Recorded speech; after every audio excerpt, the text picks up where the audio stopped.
居港Puncak Skuning路龙凤殿举行社王爷圣诞祭祀仪式，现场庄严肃穆，三教信众虔诚礼佛敬神，诵经祈福，以表达感恩之心，并祈愿平安健康与吉祥。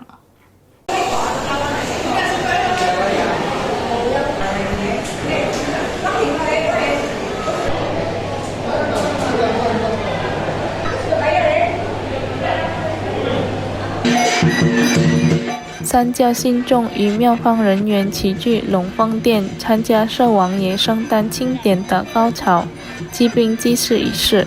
仪式中，信众手持清香，敬献贡品，虔诚祈求身体健康、出入平安、家庭和睦以及财运亨通。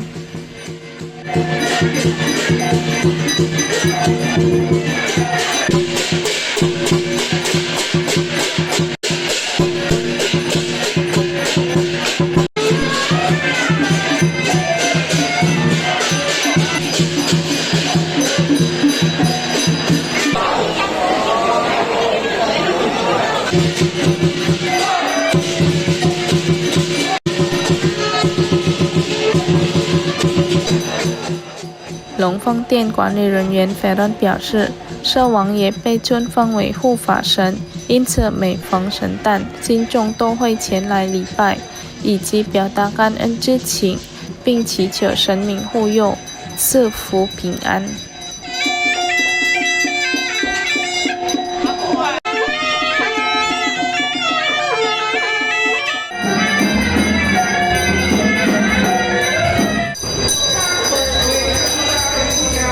Ulang tahun Dewa Seonghu, ya Dewa Utama. Harapannya agar acara ini dapat berlangsung terus setiap tahunnya, tidak bakal ada kendala lagi untuk di tahun-tahun ke depan-depannya. 这次祭祀活动不仅成为信众坚定信仰的重要契机，也进一步增进了彼此之间的情谊，使三教传统文化与宗教习俗得以持续传承，薪火相传。Muhammad Aidil, PAL TV。